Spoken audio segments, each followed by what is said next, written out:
साथ ही हमने अन्य क्षेत्रों में भी, चाहे वो खेल का क्षेत्र हो, पर्यटन का क्षेत्र हो, एडवेंचर एक्टिविटीज के हब के रूप में हमारे राज्य को, उत्तराखंड को स्थापित करने का प्रयास किया जा रहा है। मैं आप सबको बताना चाहता हूं कि इस वर्ष हमको राष्ट्रीय खेलों की मेजबानी का अवसर मिला है और ये अवसर हमारे लिए बहुत बड़ा अवसर है, जिसका आने वाले 28 तारीख को हमारे प्रधानमंत्री जी देहरादून में राष्ट्रीय खेलों का शुभारंभ करने वाले हैं, जिसमें पूरे देश से 10,000 से भी ज्यादा खिलाड़ी भाग लेने वाले हैं और उन 10,000 खिलाड़ियों का हम सब उत्तराखंड वासियों को स्वागत करना है और उसका जहां उद्घाटन समारोह, शुभारंभ समारोह देहरादून में होगा, वहीं उसका समापन समारोह हमारे इसी नैनीताल जिले के गोलापार स्थित हल्द्वानी के स्टेडियम में होगा।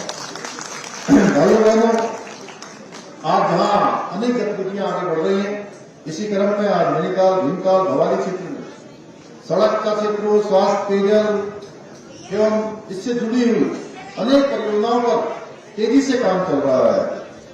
जहां एक और बलिया नाले की पहाड़ी की हमने ट्रीटमेंट का काम यहां पर प्रारंभ हुआ है और ट्रीटमेंट के साथ साथ उसका सौंदर्यीकरण भी, सुधारीकरण भी और जो धनराशि विभाग ने हमसे और उसकी जरूरत बताई थी, वो धनराशि भी हमने स्वीकृत कर दी है, अन्य राशि भी स्वीकृत की है। इसके साथ ही आपने देखा होगा मेट्रोपॉल जो शत्रु संपत्ति थी, राज्य सरकार ने उसको अब एक बड़ी पार्किंग के लिए भारत सरकार से अनुरोध किया था, भारत सरकार ने वह भी हमारी स्वीकृति प्रदान की है। सीवर ट्रीटमेंट प्लांट का कार्य भी यहां पर प्रारंभ हुआ है। डीएसपी कैंपस, गर्ल्स हॉस्टल की सुरक्षा द्वार का कार्य हुआ है। नैनीताल शहर के 62 आंतरिक मार्गों का सुधारीकरण का कार्य हुआ है। विधायक जी ने अभी उसके बारे में बताया। अभी 19 करोड़ की धनराशि उसके लिए स्वीकृत हुई है, अन्य धनराशि भी उसके लिए स्वीकृत हो रही है। नैनीताल शहर के 7 चौराहों का चौड़ीकरण एवं सौंदर्यीकरण का कार्य आप सबके समक्ष है, आप सब देख रहे होंगे। झील के चारों ओर रेलिंग का कार्य, नैना देवी मंदिर को मानसखंड मंदिर माला में शामिल करके उसके सौंदर्यीकरण के कार्य को भी आगे बढ़ाया जा रहा है। नैनीताल में रेलवे रोड का सुधारीकरण का कार्य, डीएम आवास तक या लोअर माल रोड के ट्रीटमेंट का कार्य, अशोक कार पार्किंग एवं तल्लीताल कार पार्किंग हेतु भी धनराशि स्वीकृत हो गई है। नगर पालिका नैनीताल को पूर्व में 11 करोड़ एवं वर्तमान में लगभग 2 करोड़ 10 लाख रुपए की धनराशि और भी प्रदान की गई है। पाषाण देवी मंदिर के पास भी सुरक्षात्मक कार्य किए गए हैं।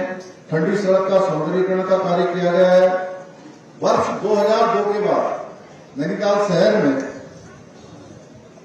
सभी आंतरिक सड़कों का अब सुधारीकरण 2002 के बाद आगे हो रहा है। ऐसे अनेक कार्य आगे बढ़ाए जा रहे हैं, मैं आप सबको बताना चाहता हूं। इसके अतिरिक्त जहां नैनीताल और कैंची धाम में पार्किंग निर्माण की दिशा में कार्य गतिमान है, वहीं नैनीताल के गेठिया में 100 बेड की क्षमता वाले मानसिक चिकित्सालय के कार्य का निर्माण कार्य भी प्रगति पर है। मुझे याद है पिछले वर्ष अप्रैल माह में मैंने यहां आकर बहुत सारे कार्यों का लोकार्पण किया था। इसके साथ ही 134 विकास कार्यों का शिलान्यास भी किया था। उनमें से बहुत सारी योजनाओं का वर्तमान में तेजी से काम चल रहा है। इसके अतिरिक्त यहाँ पर होम स्टे योजना, लखपति दीदी योजना और सौर रोजगार योजना जैसी अनेक योजनाओं के माध्यम से प्रदेश के युवाओं को, किसानों को, मातृशक्ति को स्वरोजगार और रोजगार से जोड़ने का लगातार प्रयास किया जा रहा है। इतना ही नहीं, हमारी सरकार उत्तराखंड के जो सांस्कृतिक मूल्य है, डेमोग्राफी है, उसको संरक्षित रखने के लिए संकल्पबद्ध होकर काम कर रही है। धर्मांतरण रोधी कानून हमने बनाया है, दंगा रोधी कानून हमने राज्य के अंदर लागू किया है। लैंड जिहाद और खून जिहाद के खिलाफ कड़ी कार्रवाई करनी हुए देश में सबसे पहले केवल मुझे नहीं, मंच पर बैठे हुए लोगों को नहीं, आप सबको, पूरे उत्तराखंड वासियों को एक गौरव प्राप्त हो गया है कि देश की आजादी के बाद जो बाबा साहब भीमराव अम्बेडकर जब संविधान बना रहे थे, उस संविधान में उन्होंने संविधान के अनुच्छेद 44 में उसका प्रावधान किया था कि देश के अंदर रहने वाले सभी वर्गों के लिए, सभी पंथों के लिए, सभी जातियों के लोगों के लिए एक समान कानून देश में रहने वाले सबके लिए होना चाहिए। भाइयों बहनों, बाबा साहब के सपनों को धरातल पर उतारने का काम सबसे पहले उत्तराखंड की भारतीय जनता पार्टी की सरकार ने किया है। उसका गौरव हम सब उत्तराखंड वासियों को प्राप्त है। और इसी महीने हम इसको लागू करने वाले हैं। हमने प्रदेश में सुख शांति और सुशासन सुनिश्चित करने के लिए हम हर संभव प्रयास कर रहे हैं। इस क्रम में अब प्रदेश में जमीनें खरीदने वाले जो बाहरी लोग हैं उनकी भी हम गहनता से जांच कर रहे हैं। अगर कोई भी कहीं पर भी नियमों का उल्लंघन करता हुआ पाया जाता है तो उसके भूखंड को, उसकी जमीन को सरकार में निहित किया जा रहा है। ऐसे 750 स्थानों पर ऐसे मामले पाए गए हैं। एक बड़ी संख्या है, किसी के साथ कोई छूट नहीं है। बहुत जल्द हम उत्तराखंड देवभूमि के सभी की जन भावनाओं के अनुरूप बहुत जल्द हम एक सशक्त भू कानून भी प्रदेश के अंदर लागू करने वाले हैं। जो आज राज्य के मूल स्वरूप के साथ खिलवाड़ करने वाले हैं उनके खिलाफ भी हमने कड़ी कार्रवाई सुनिश्चित कर रहे हैं। आज के इस अवसर पर मुझे ये बताते हुए हर्ष का अनुभव हो रहा है कि हमारी सरकार द्वारा जो नकल विरोधी कानून बनाया गया है, आज वो नकल विरोधी कानून पूरे देश के लिए, हम देश के अन्य राज्यों के लिए उदाहरण बन गया है। आज प्रधानमंत्री नरेंद्र मोदी जी ने अभी 9 नवंबर 2024 को हम सबको, राज्यवासियों को जब राज्य स्थापना दिवस पर संबोधित किया था तो उन्होंने कहा कि उत्तराखंड जो कानून बना रहा है वो कानून आज देश के लिए और देश के दूसरे राज्यों के लिए भी एक आदर्श प्रस्तुत कर रहे हैं, एक उदाहरण प्रस्तुत कर रहे हैं। भाइयों बहनों, ये नकल विरोधी कानून, इसका परिणाम ये होगा कि पिछले 3 वर्षों में 19,000 से भी ज्यादा नौकरियां हम अपने नौजवान भाई बहनों को राज्य के अंदर देने में हमें सफलता प्राप्त की है, जो अपने आप में एक रिकॉर्ड है। भाइयों बहनों, जहां एक और भाजपा की सरकार है जो उत्तराखंड के लिए समर्पित होकर काम कर रही है, वहीं दूसरी ओर कांग्रेस है जिसने हमेशा रिकॉर्ड तोड़ भ्रष्टाचार करने का काम किया है। आज जहां एक और आदरणीय मोदी जी के नेतृत्व में सनातन संस्कृति और सनातन धर्म के संरक्षण और उसके संवर्धन के लिए कार्य हो रहा है, वहीं दूसरी ओर कांग्रेस है जिसने हमेशा सनातन विरोधियों के साथ मिलकर तुष्टिकरण की राजनीति की है। एक और भाजपा है जिसने देश में धारा 370 समाप्त की है, 3 तलाक जैसे कलंक को समाप्त करने का काम किया है। वहीं दूसरी ओर कांग्रेस है जिसने वोट बैंक के लिए, अपने वोट बैंक को बनाए रखने के लिए धारा 370 को फिर से लाने वाले, ऐसी बात करने वालों के साथ आज उनके साथ खड़ी है। एक और भाजपा है जिसने उत्तराखंड को प्रत्येक क्षेत्र में विकास की धारा से जोड़ने का काम किया है। वहीं दूसरी ओर कांग्रेस है जिसने तरह तरह की बातें करके उत्तराखंड के लोगों को आपस में फूट डालने का षड्यंत्र किया है। लेकिन शायद कांग्रेस के लोग ये नहीं जानते कि आज उत्तराखंड की जनता जागरूक हो चुकी है, हर प्रकार से आज समझदार हो चुकी है। यही कारण है कि उत्तराखंड के लोगों ने केंद्र और राज्य दोनों ही जगह पर भाजपा की सरकार को दोबारा से रिपीट करके एक कीर्तिमान स्थापित किया है।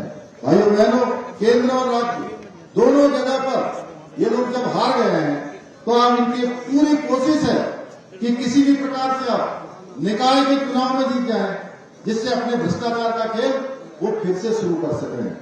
कांग्रेस के इस गंदे खेल को बंद करने के लिए आप सबको एकजुट होकर आगामी 23 जनवरी को कमल के निशान पर वोट देकर भाजपा के प्रत्याशियों को, चाहे हमारे नैनीताल वाले हों, भीमताल वाले हों, भवानी वाले हों, हमारे नगर पालिका परिषद के सारे सभासद के प्रत्याशी हों, उन सभी को आप सबने विजय बनाना है और ट्रिपल इंजन की सरकार बनानी है। मैं आप सबसे निवेदन करने के जा रहा हूं। तो बताइए, आप सब तैयार हैं ना? ट्रिपल इंजन की सरकार बनाने के लिए तैयार हैं? आपका वोट कमल को ही जाएगा ना? अब एक बात और बता देता हूं। देखिए, वैसे तो आप सब लोग बहुत समझदार हैं, कोई भी कांग्रेस को वोट नहीं देगा, कोई भी निर्दलीय वालों को वोट नहीं देगा। क्योंकि उनको वोट देने का मतलब है क्या, जोर से बोलिए, वोट खराब करना। और गलती से कोई जीत भी गया छोटा, तो आप उनके पास कोई काम करवाने के लिए जाएंगे तो पता है क्या कहेंगे आपसे? कहेंगे हमसे कोई काम होगा ही नहीं, हमारी तो सरकार है ही नहीं, केंद्र में भी नहीं है, राज्य में भी नहीं है, और आपको जो है 5 साल ऐसे कहलाते रहेंगे, कहेंगे हमारी सरकार आएगी तो तब हम काम करेंगे। अरे भाई, न 9 मन तेल होगा, न क्या होगा। तो इसलिए इन सबको वोट देने का अर्थ है अपने वोट को खराब करना। मैं आप सब लोगों से ये निवेदन करने के लिए आया हूं, आप हमारी बहन जीवंती भट्ट को जिता दीजिए, प्रकाश आर्या को जिता दीजिए, कमल आर्या को जिता दीजिए। बाकी विकास की वारंटी विधायक जी की है, सांसद जी की है, और जो यहां से बचेगा वो जो है मेरी है। तो मैं